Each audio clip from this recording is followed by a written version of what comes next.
Hello and welcome back to the Neurotransmitters for another episode where you can get all of your clinical neurology education. I am very excited today. While my introduction is all over the place, I'm joined today by Dr. Braydon Dymm. Thank you so much for joining us today.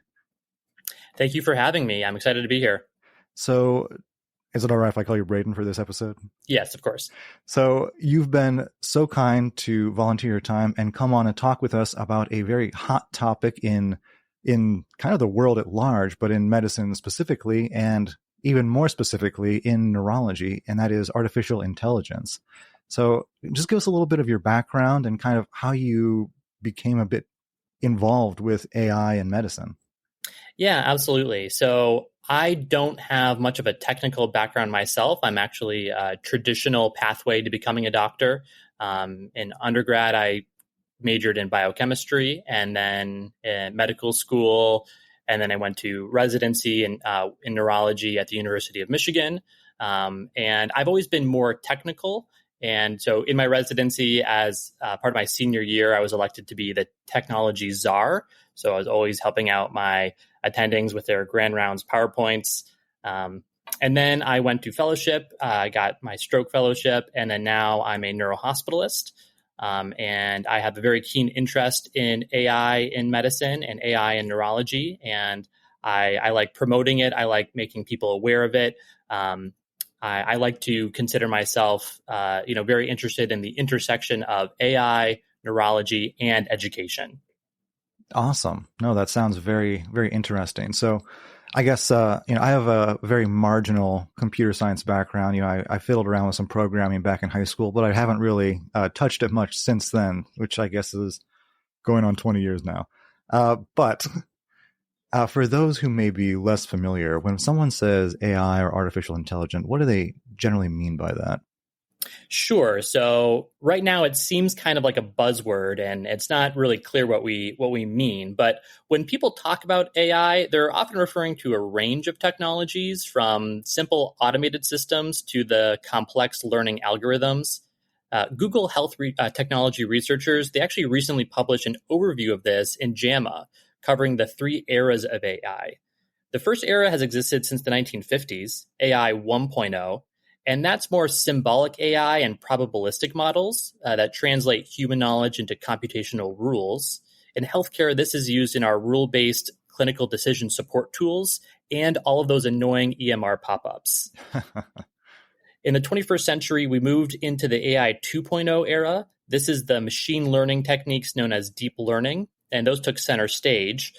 This is usually when models learn from these ground truth labeled examples to automatically sort and classify things such as medical images. For several years now, this has already made huge impact in everyday life and in healthcare. I use deep learning based methods in every stroke code when the head CT is processed into either no hemorrhage or hemorrhage suspected. Yeah, there have been a number of papers, I think, like CT heads for acute strokes and acute hemorrhages, that I think that's been one of the most published use cases so far. Is that correct?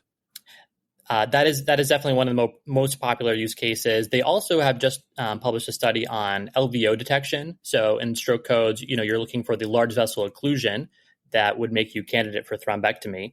Mm-hmm. And the use of these automated alert systems that can read the CTA and tell the emergency physician, hey, there's a large vessel occlusion here. Maybe you should call your neurointerventionalist. Mm-hmm. That actually accelerates the time and shortens that door to groin time. So, getting the patient the care they need faster.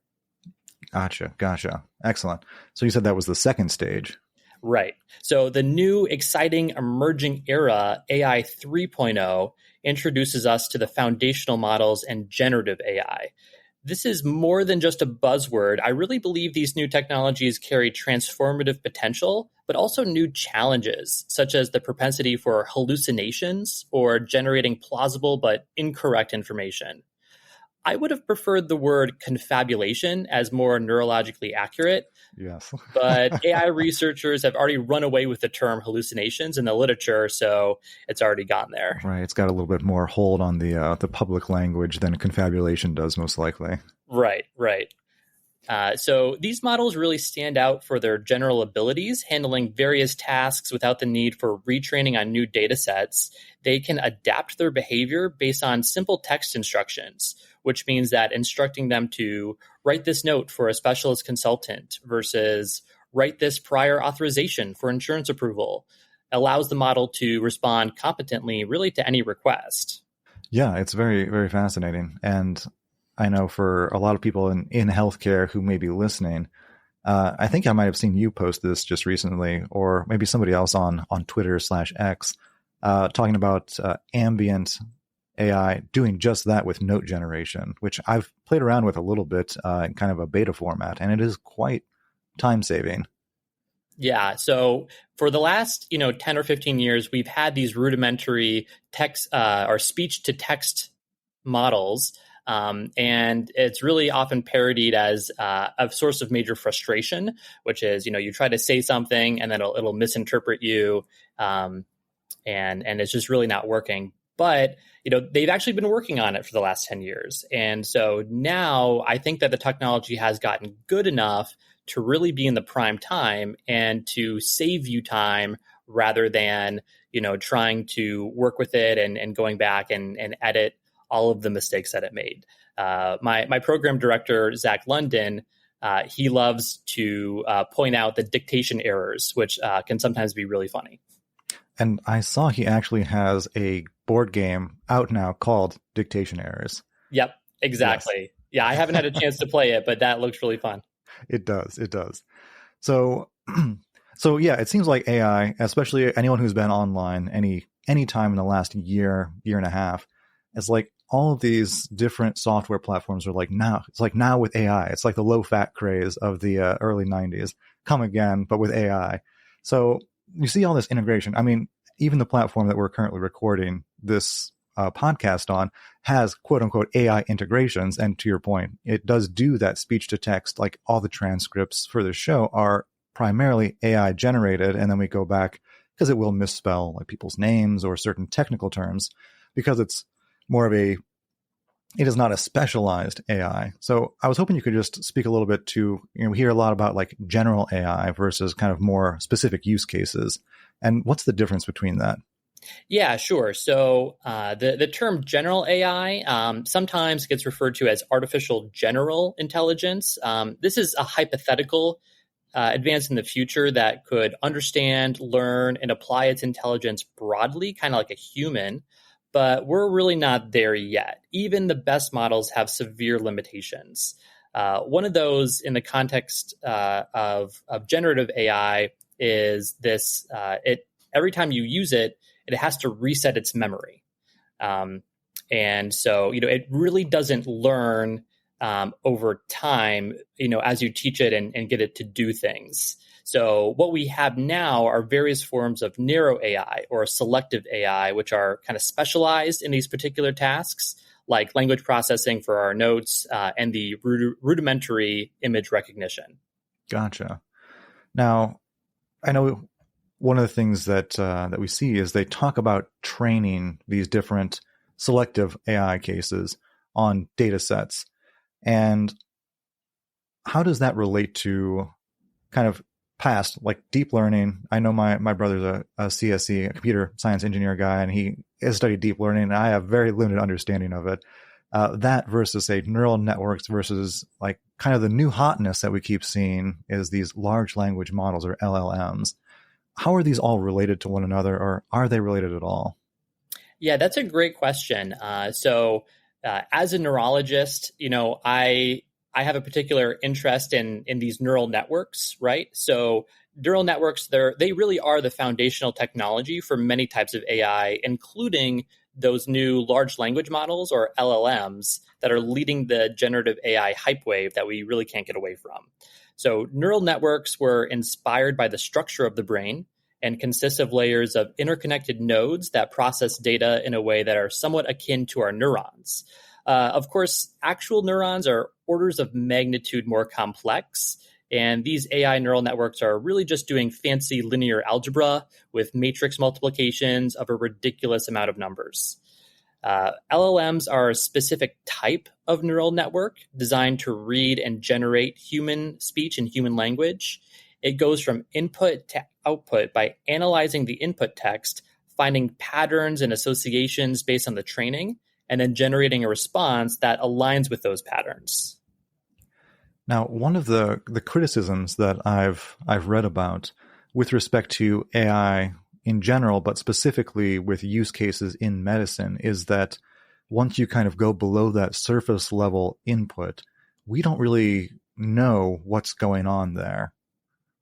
That's a big foundational problem that's trying to be addressed in the current literature on the use of AI in medicine. So it's called the black box problem. Mm-hmm. So for that AI 1.0, that good old fashioned AI, you can follow its logic. You can see exactly, okay, here are the inputs, here are the rules, and here are the outputs. And if the outputs aren't what you want, you can debug it and make it what you would like. And so it's completely understandable. These large language models, they're black boxes in the sense that you really can't look inside them. You have no idea what's happening in between the input and the output. So if you give it a patient scenario and you ask it to come up with an assessment and plan, you don't really know how it's generating that. There's this assumption that, well, these large language models have read the entire internet. And so somewhere in there's information about how patients present and what kind of diagnosis they must have and what kind of plan must be generated from these. But there's not really a great way to debug this other than to do some fancy programming and adding extra layers and extra tools, or to just retrain a brand new model from scratch. Gotcha. Yeah, and I think that is one of the criticisms of something like, say, like a Chat GPT, which is a less specifically trained, like kind of out of the box, if you will, where it does look at all of this online data through a certain date, but it doesn't necessarily discriminate like the quality of information.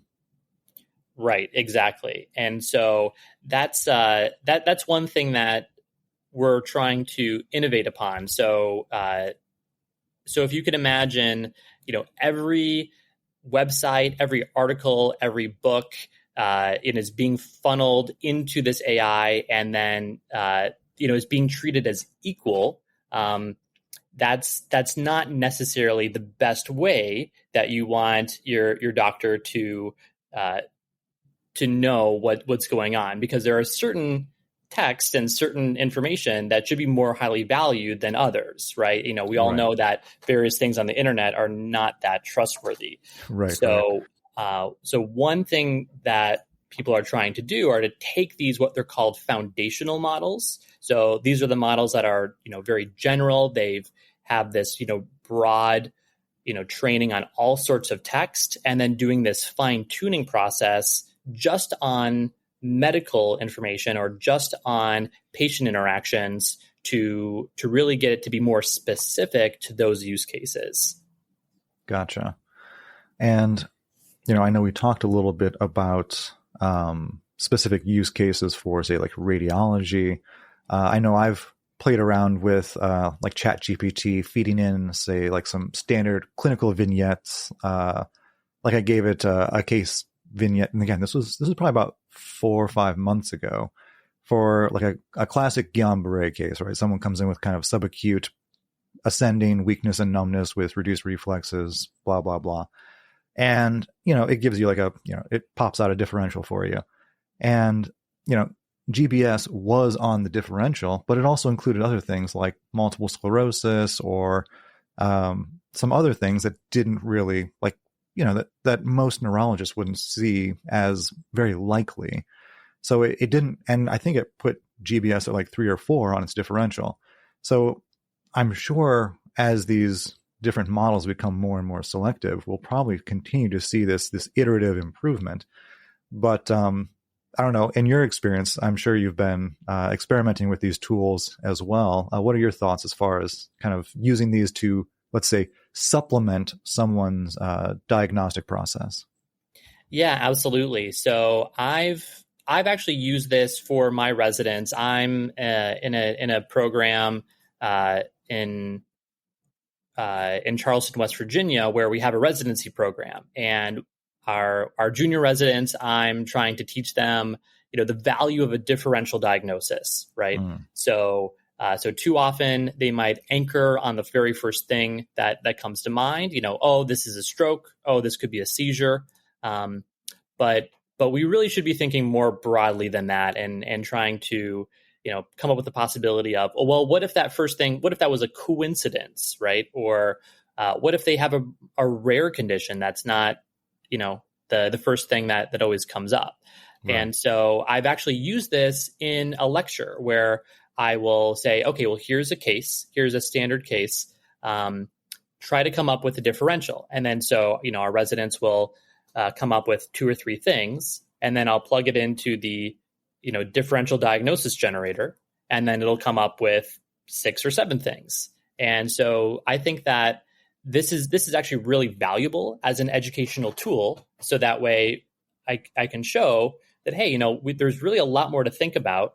And, if the differential diagnosis generator is coming up with things that are not correct, well, then explain to me, why is it not correct, right? So if they have lost their reflexes, then why is the suggestion of multiple sclerosis less likely?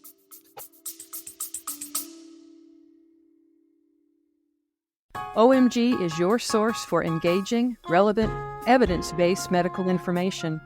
We feature interviews with top experts along with complimentary teaching slides and continuing education credits on selected podcasts.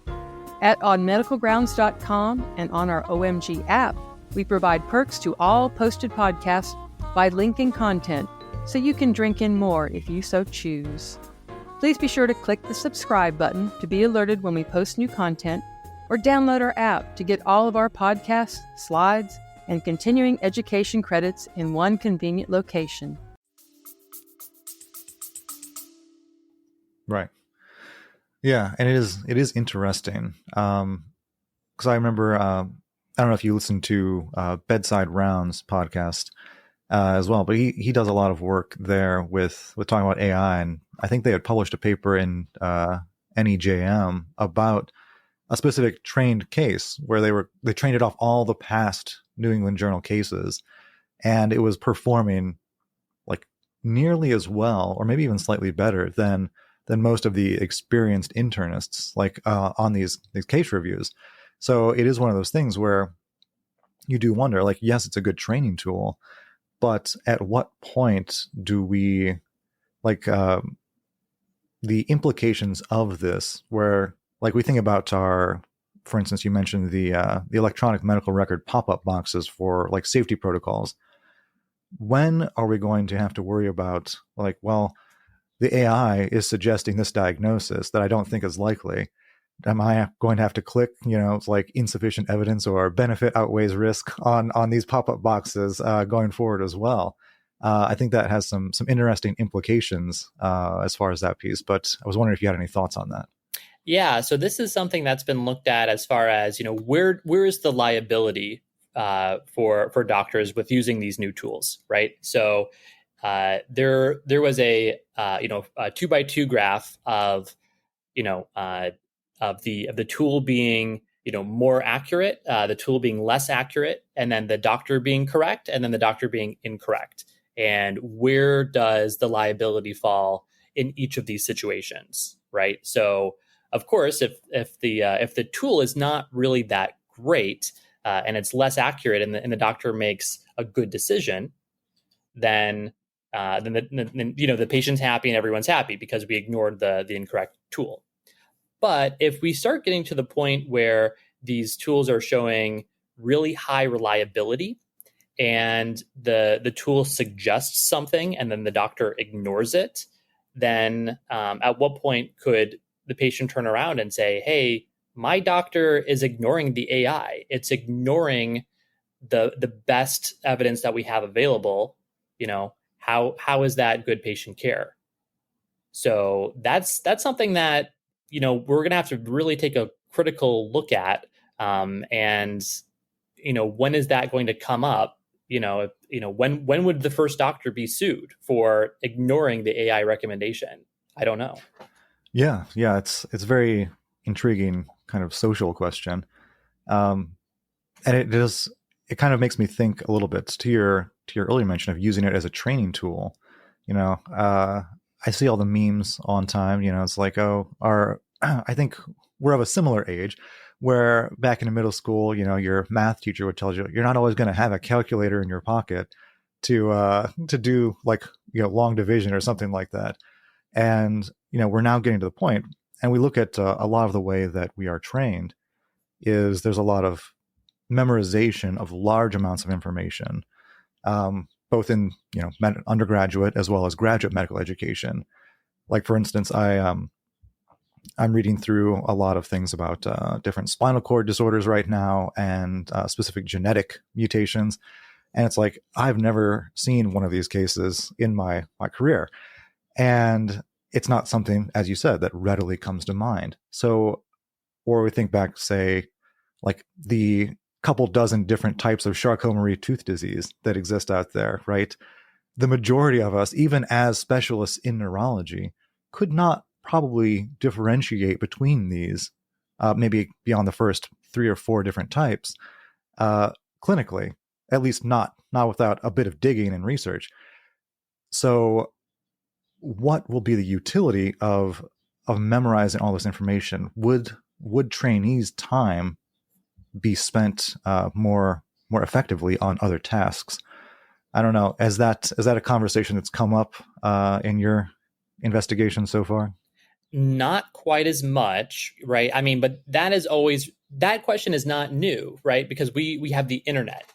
So, Right. and that question has come up for our step one. So the step one exam, this is really that rote memorization of the Krebs cycle, of biochemistry, and a lot of things that are not really useful for everyday clinical practice. The argument has been, well, that it creates this solid foundation. So, as a medical student, you really need to build up this foundation of biochemistry, pharmacology, all of the diseases and pathology that gets tested in our step one, that allows us to think more deeply about our clinical cases in step two and step three.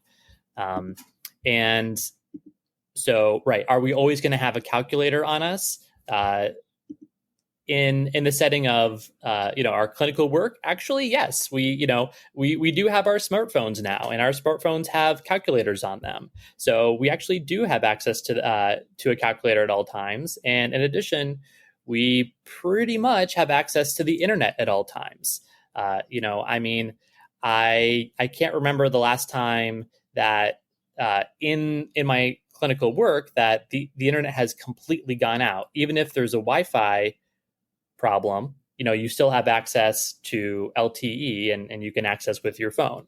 So yeah, we will have access to these tools, and I think that we should be using them and integrating them into our education and integrating them into our jobs. There's a really good quote from Dr. Isaac Cohane, who's a bioinformatics expert and pediatric endocrinologist. This is quoted by the New England Journal of Medicine, the AI subjournal, which is a relatively new subjournal. He says that if you're not using the AI, you're like those kids who are coming out of college in the 1990s and they're still not learning how to use the word processor. Yeah, yeah. I've seen similar things written by people online. It's like you're not going to be replaced by AI, but you will be replaced by someone who uses AI. Right. That's the tagline. That is definitely the tagline to really promote the idea that this is helpful. This can make you more efficient. This can make you more accurate in your diagnoses. And if you use this tool, maybe it can also help you communicate with patients better. Maybe it can help you translate your language into more patient-friendly language. There was another study that looked at patient consent forms, and it found that ChatGPT can write better patient consent forms than the current ones out there, which really begs the question, why haven't we been doing this already? Right. But it's really this opportunity to use these technologies for patient benefits wherever we can find it. No, that's a great point. Now, I know we've talked about our specific imaging use cases and kind of in training.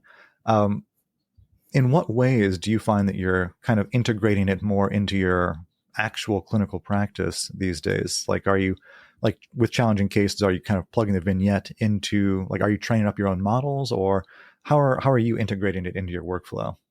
Sure, sure. So integrating AI into our medicine, I think that it really kind of comes back down to that 1.0, 2.0, 3.0 paradigm. So, we're all forced to use that 1.0 paradigm with our clinical support tools and our EMR pop-ups.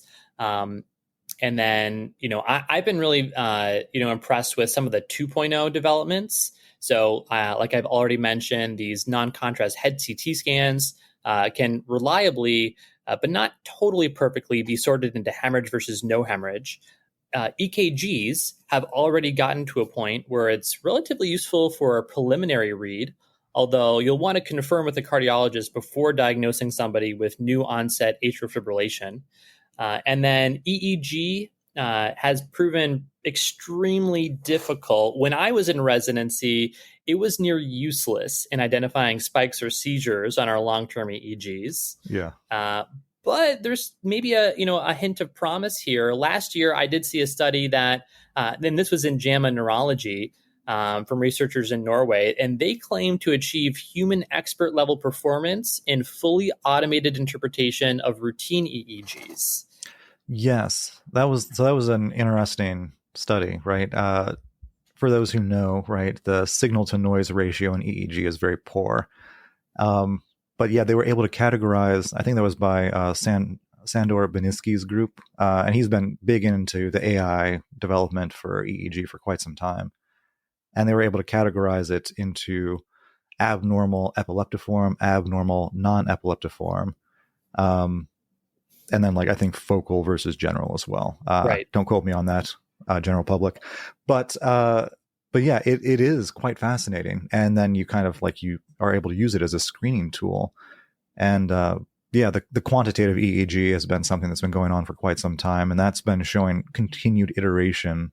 I know from the time I did my fellowship in 2017, 2018, up through now, like they've just continued to improve like these different recognition platforms for like spikes and sharp waves and all that kind of stuff. And while the false positive rate is quite high, if you take 24 hours of material and you're able to screen through it in a matter of like 5-10 minutes, that's still, as you said, right, it is a tool to enhance the workflow. It doesn't take the person out of the workflow, but it's able to streamline it and make it faster and more efficient. Right, exactly. And then so this the generative AI, this 3.0, I think it's shown incredible promise for diagnosis assistance. Imagine, we get this AI that can read the electronic medical record, including the outside sources, and come up with a summarized pre-charting summary for you. So this is something that plagues, outpatient neurologists is, patients come in with all these records and you have to sort through all of it. And it can really take some time. But if you had this AI that could competently do it for you, that would be really a valuable tool. Right. And I immediately think of all the like duplicative things that are in charts, the things that may be irrelevant, a lot of things that are, like we all know, inaccurate. How many times have you asked a patient? So like, I see here that you had a myocardial infarction back in 2020, and they're like, no, I didn't. And we're like, well, someone wrote it here. It's like, that never happened. Right. So it is one of those things that is still going to be, I think, subject to, right? You can't take the human out of it because sometimes the data that's put in is just wrong.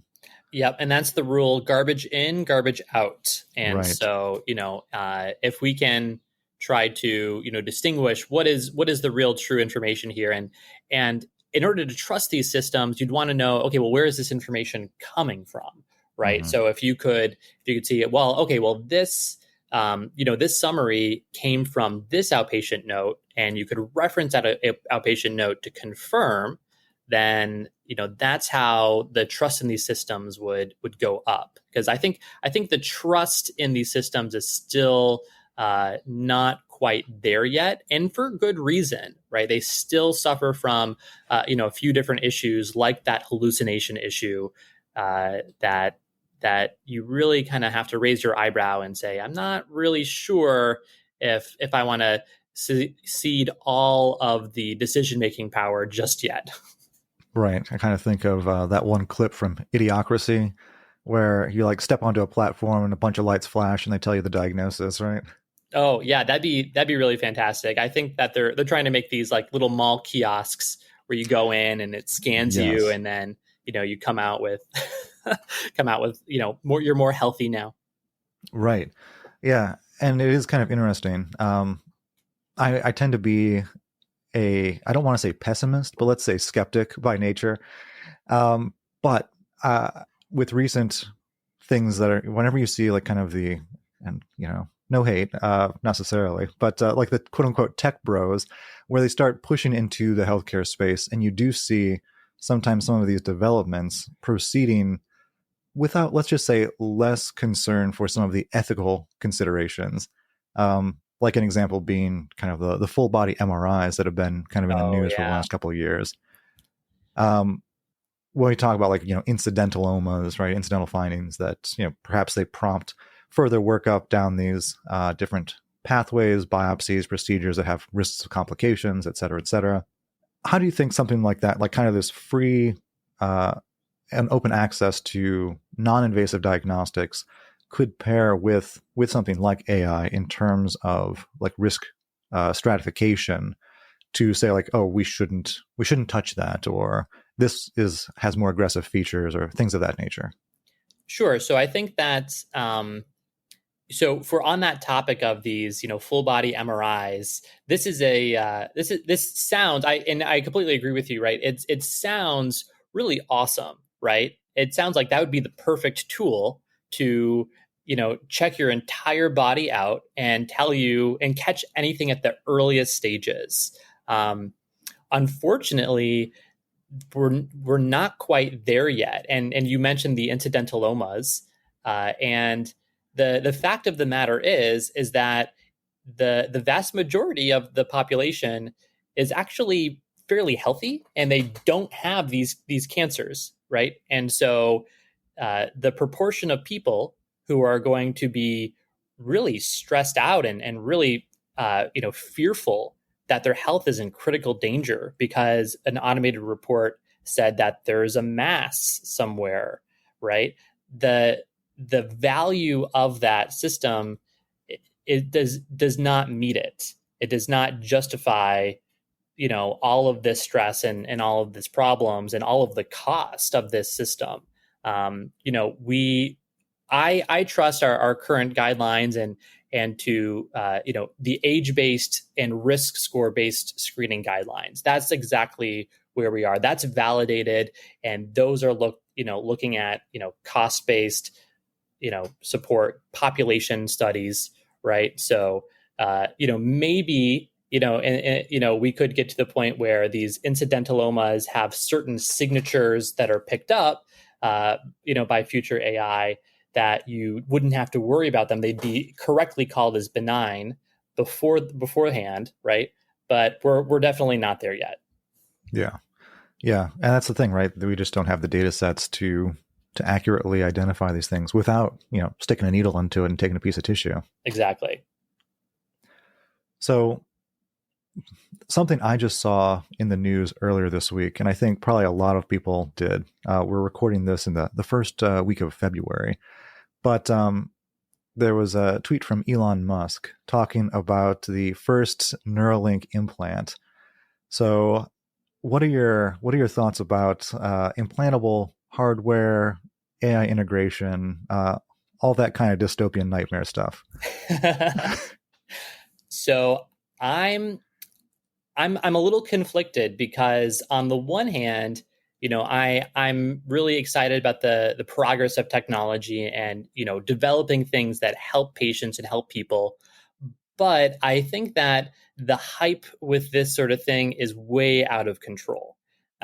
This is not something that your average person is going to schedule an appointment with a neurosurgeon and plop in a chip, on your parietal cortex to enhance your sensory abilities. This is not consumer technology. This is really, something that should be available for those with severe neurological illness that would really justify the risks of a neurosurgery and hardware implementation.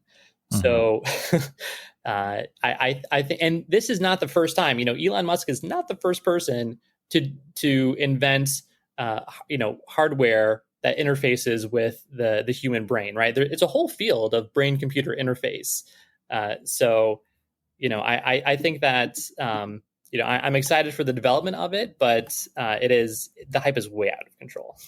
Yes, I would agree, and I don't want to be all negative, right? I think it holds a lot of promise for people with things like ALS or Lou Gehrig's disease and spinal cord injuries who have different degrees of paralysis and things like that. So I think it certainly holds a lot of promise for select populations, but I think I don't know if you're one of these. I've in the past been a bit of an anime nerd, and I think of Ghost in the Shell and things like that. Right? We're not talking about like fiber optic eyeballs and artificial muscle implants and all this like kind of cyborg level technology. Right? This is definitely we're not in the as Heinlein would say, we don't have sufficiently advanced technology to the point that it appears like magic. But yeah. Yeah, no, I wish we were living in that cyberpunk future. We're not there yet, but maybe Elon Musk can take us there. So one of the just hot takes as far as like AI integration. So let's say, right, because we know, right, there are different devices, as you said, that are involved with like neuromodulation and these different brain-computer interfaces. Classic examples would be like people with Parkinson's disease or medically refractory epilepsy who have these different implanted devices that they are, some of them are closed loop, some of them are open looped, that is to say sensing and stimulating. And we have, these are able to be interrogated just like you would like a pacemaker or other implantable devices.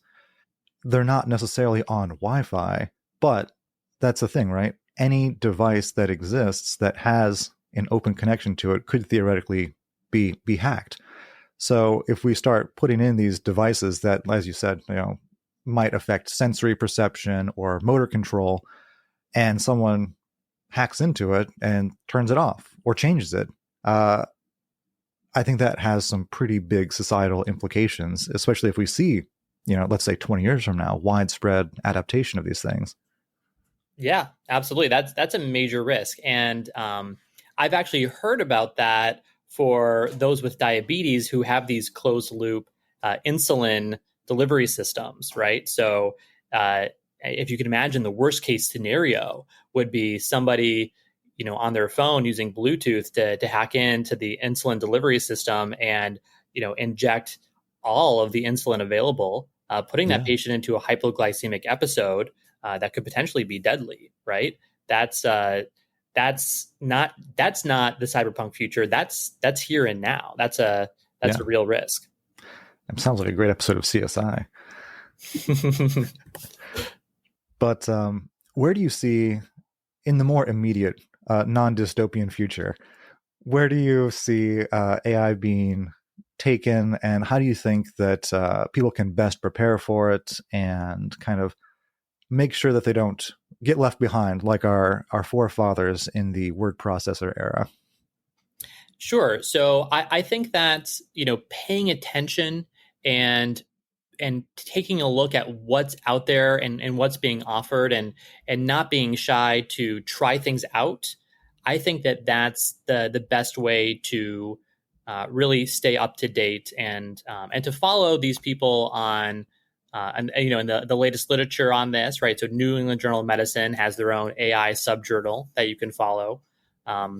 as well as people on social media that promote these sort of things and kind of raise awareness of these sort of things. But at a certain point, we will all be taken into this brave new world. I believe that this might happen at the level of an institution, at the level of a hospital system, and will now be introduced to maybe a co-pilot. So if we log into our computer one day and then a pop-up will say, hey, welcome, we've got this new co-pilot system. And then you are just kind of forced to learn it like a new tool, and it'll just be, integrated into your everyday workflow. Yeah. Yeah, you're right. It's very likely that it's coming for us. I mean, as you said, right? It's to an extent already here. So if you're not within a couple of years of retirement, it probably behooves you to familiarize yourself so that you can make sure that you can get the best utility out of it once it is validated and more reliable in some of these newer use cases. Yeah, absolutely. And, I think that we're still a very far away from this, Star Wars Dr. 3CPO walking around and doing our clinical exams and procedures for us, right? But in the immediate future, I think we can expect AI to assist us with tasks such as, predicting disease risk, analyzing vast amounts of health data from our electronic medical records. And there are projects that utilize deep learning to comb through the EHRs to predict things. There's promising results in diseases like diabetes, schizophrenia, and various cancers. And then if you copy and paste the patient record, the history and the exam into an AI model, it can already help you come up with this differential and plan. And so you can either start using it right now, or you could wait till it's integrated into your EMR for everybody in the hospital system to use. And the thing is that patients have already caught on to this. We are used to patients going to Dr. Google and coming in with fears of multiple sclerosis or cancer. But are doctors prepared for patients going to Dr. ChatGPT and coming away with a more highly valued second opinion? Right. And that does, I think, beg the question a little bit. I'm probably using that wrong. But in terms of plugging in, right, our history and examination, I think that's going to put that emphasis back on the information gathering, right? I think about like this analog to digital kind of interface, which is a lot of like kind of neurophysiology is about, right? This interface between this messy analog system that is people and this data processing in the digital space. How do I take this story that might be wandering, all over the map and condense that into like a coherent timeline, which, sometimes the ambient AI is trying to do, but it still depends on you as the physician, as the examiner, asking the right questions to elicit the right information. How many times have you been, taking a history and you're like, going through your diagnostic algorithm, asking this question, that question, and then you get a yes to something, and it's just like, all the dominoes fall into place, and you start really chugging along towards a diagnosis. And this is one of the things that we also see. How many times have you gotten a chart, it's like pulse is intact in bilateral feet, and it's like, this person has a below the knee amputation, so it's like, it's that garbage in, garbage out. If we don't take the time to speak to our patients, to examine our patients properly, if we put in garbage data into the AI, we're still going to get a garbage differential diagnosis back. And I think that in a way might be beneficial, because it's going to put the physician back at the bedside with the patient to spend more of that time, instead of on all these administrative tasks that have bloated over the last 40 plus years, spending more time with the patients, getting accurate information, and being able to integrate that more effectively. At least that's my hope. I think that's a great vision for how these tools will really, help us with our burnout, right? Because that's a huge source of burnout, is all of the clinical documentation and the interfacing with EHRs, right? So if we can try to remember, at our core, what is the skill that that really is the most valuable, and that's our patient interaction. If we can spend more time with the patient to gather this information, and then that information is automatically being documented and processed, that's the part that we don't really care for, right? I don't really care at the end of the day, to take all my notes and then to summarize it, reorganize it, and put it in multiple different places in the chart. So yeah, I love that vision for really getting back to what's the most valuable way that we can use our skills as a doctor to ask the right questions, to do the physical exam, and to explain things to the patient, right? As a human to human. Absolutely. Well said. Any final thoughts on AI or technology in general as you kind of see it over the next 5-10 years? Sure. So I hear a lot of concern about AI will take our jobs, something to worry about. And there's a few reasons why I'm not concerned about that. I really don't think robots are about to take our jobs as doctors anytime soon. So first of all, human doctors, we walk around in the real world along with our patients.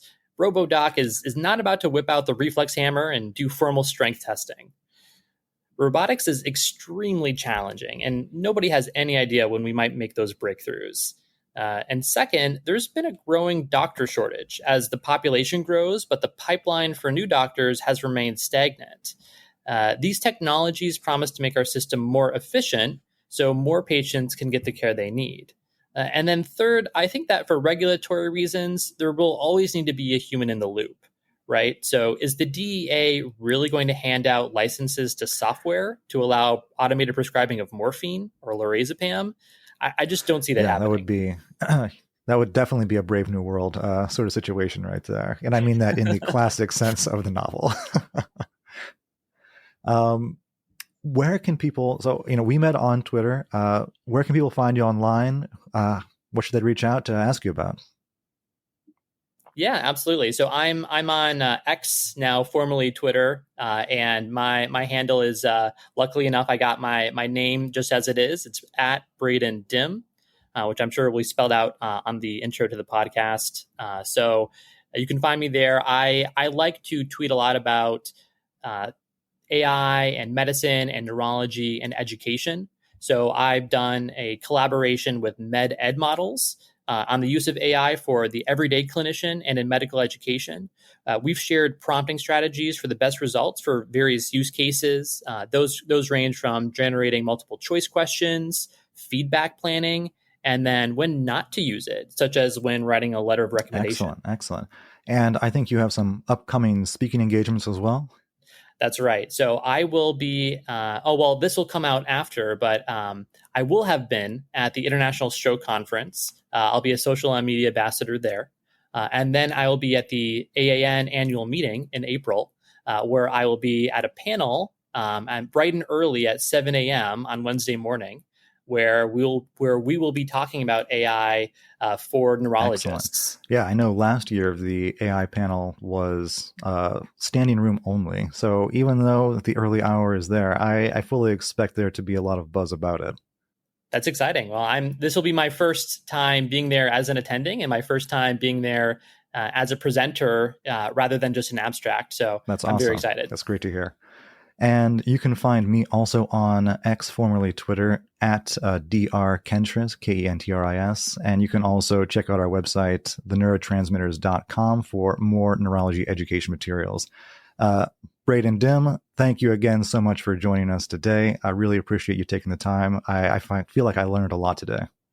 Thank you so much. Yeah, it was really a pleasure talking to you, and I'm happy to be back, anytime. Yeah, we'll have to keep you on the speed dial for all of our hot take updates. Yeah, and tech fixes. If you got a tech problem, I'm your guy. Awesome. Thank you so much. All right, take care. You too.